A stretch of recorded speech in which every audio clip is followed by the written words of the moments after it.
Darkness comes without warning. In 1348 it did not knock. Death rode on ships and wind, and when it arrived it crept through cities, gone, over mountains, across rivers, not told in books, not remembered in glory, forgotten, the scent of damp hay and distant firewood thick in the morning air. Crows circled the chapel roof, as if sensing what the villagers did not, then into villages like Wyrmhill. Small. People died sometimes. That was life in Wyrmhill. And soon. Not because anyone listened, as if he'd seen hell, and it had followed him here, but because silence made the dead feel closer. The cough was wetter, eyes looked sunken, and she refused the bread that was once her favorite. And in the dark, brightest cough turned into something else. A rasping, choking sound that made her mother pray louder than she had in years. Still, no one truly worried. It had no walls, Osric whispered. No nobility, no place on any map worth drawing. Just a crooked road through the forest, a dozen homes clinging to the hill slope, and a chapel whose bell rang only for births, weddings, and burials. This is the story of one of them, but buried in silence. A man came from the forest road, alone. The stranger's hands were cold, his breath shallow, and on his neck blackened swellings, like rotten apples under the skin. Wrapped in a black wool cloak, his face pale as ash, he walked with a strange gait, half limp, half stagger. The baker's wife, Greta, was the first to see him. She called to him, but he didn't answer. And now, unearthed. The sun rose over Wyrmhill like any other day, amber light brushing stone chimneys. Wyrmhill was not grand. On that morning it rang for none. Father Osric stepped out of the chapel, his joints aching from cold and age. He was muttering scripture under his breath, as he always did. Young Ansel, barefoot and scrawny, was tossing pebbles into the bucket, watching the ripples dance. His sister Brita coughed behind him. Once, then again. She had been sick for days, their mother said. A fever. Nothing more. By the well, but something was different now. People coughed in winter. By mid-morning, he collapsed outside the chapel. Father Osric ran to him. "What is this?" The man didn't speak. He only opened his eyes. Wide, glassy, terrified. By sunset, word had spread. The children were told to stay indoors. The chapel bell was rung once, not for death, but for warning. No one said the word, not yet, but everyone felt it. That night, a storm broke over the valley. Thunder cracked the sky like an axe to wood. The river swelled. The plague had come to Wyrmhill, but no one would say it. The next morning the sun did not rise. It tried faint. Gray light crept over Wyrmhill, but the mist clung so thick that even the crows refused to fly. The valley seemed wrapped in a pale shroud, as though the earth itself mourned. Father Osric rang the bell again. Once, twice, then 3 times. That was not the custom. 3 bells meant the dead, and the day had just begun. Her mother found her at dawn, lips blue, eyes open, blood on the pillow. Her small body was cold, and the swellings boils like black stones had spread down her arms. Brita was the first. By noon, Ansel was coughing. Osric stood by the chapel door, staring at the fog. He did not speak. He simply rang the bell again. Ah! The villagers came in whispers. Oh. They did not know what to do. Like the fever we had to winters past, we must stay clean. Boil water, burn straw bedding. That man, the one from the forest, he brought it here. This is God's wrath. It's because when no one knew what to believe, they turned to the man who wore the cross.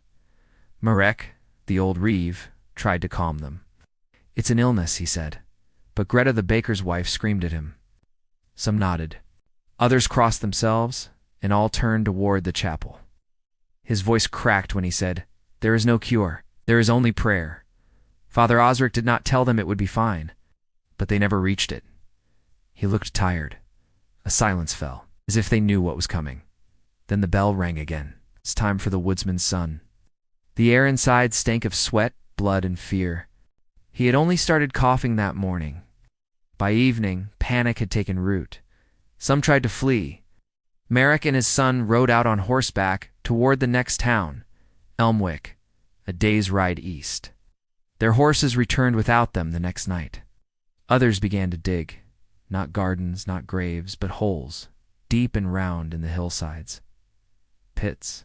Brida's body lay in the chapel, wrapped in linen. Beside her, 2 more villagers now rested. The candlelight flickered over their still faces. Osric kept vigil alone. Outside, the bell rang. No one pulled the rope. It rang in the wind, or something like it. By the 3rd day, Wyrmhill was no longer a village. It was a whisper. Doors were barred, windows shuttered. Smoke no longer rose from chimneys. The well stood still, untouched. No children laughed. No dogs barked. Only the crows remained. More of them now perched in rows along rooftops, like sentinels awaiting a feast. Inside their homes, the people of Wyrmhill waited. For healing, for a sign, for mercy, none came. Boils swelled under arms, between legs, at the neck. And then, the bleeding, mouth, nose, eyes. The fever burned through flesh like wildfire. It began with the throat dry and sore, and then the heat, unbearable, behind the eyes. Some raved. Others clawed at the walls. Many simply slipped into silence. By the chapel, Osric still lived. He no longer prayed aloud. His hands were cracked, his robes soiled. He dug the graves himself now, a shallow trench behind the chapel where he laid Brida, the woodsman's boy, and 3 others he no longer recognized by name. He did not ring the bell anymore. Alone, barefoot, shivering in the grass, staring up at the stars. There was no need. Everyone knew. That night, Osric found Ansel outside. "What are you doing here, child?" Osric whispered. Ansel didn't look at him. "They're calling her," he said. "Who?" "My sister, Brida. She's gone, child." "Why doesn't God stop it?" he asked. "Fever?" His hands trembled as he carried Ansel into the chapel. "No." His voice was strange. Too calm, too certain. "She's singing, I hear her, in the wind." Osric reached for him. The boy's skin burned against his fingers. He stayed by his side all night, wiping the boy's brow, whispering psalms through gritted teeth. At dawn, Ansel turned to him. Osric said nothing. He had no answer. That morning, the fog lifted. The sun finally rose, gold and full and terrible, cast long shadows over the hill, revealing a village on its knees. Of the 24 souls in Wyrmhill, only 9 remained. By sundown, it would be 7, and counting. The 7th day began with silence. No bells, no birds. Even the wind had fled. Father Osric woke alone in the chapel. Candles had burned down to wax stubs. His hands were blistered from digging. His lips cracked from thirst. Ansel was gone. Not dead, just gone. His bed was empty, the sheets damp with sweat. Osric found the chapel door ajar, footprints in the frost leading down the hill toward the forest. She hadn't answered in 2 days. From her door came only weeping and prayer. He didn't follow. He knew what that meant. The boy had gone to join the ones he heard in the wind. Now, 6 remained. Greta, the baker's wife, had locked herself in her cellar with dried bread and wine. The miller, Aldwin, hanged himself in his barn that morning. He'd buried his 2 daughters the night before, and when his wife began coughing, simply walked into the dark with a rope and a prayer. For, by midday, smoke rose from the woods. Someone had set fire to the strangeress body, the one who first collapsed at the chapel doors. A pyre. Too late. But maybe it made someone feel in control again. 3.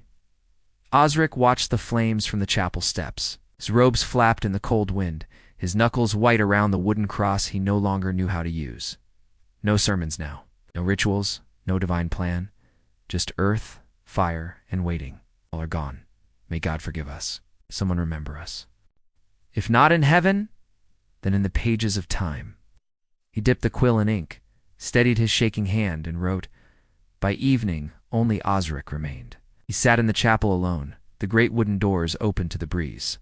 Around him, death lay in linen and silence. Candles flickered, and in that light, the stained glass above the altar looked alive. A scene of saints and angels, once glorious, now fractured like the world outside. He did not cry. There were no tears left. Instead, he opened the last book on the altar.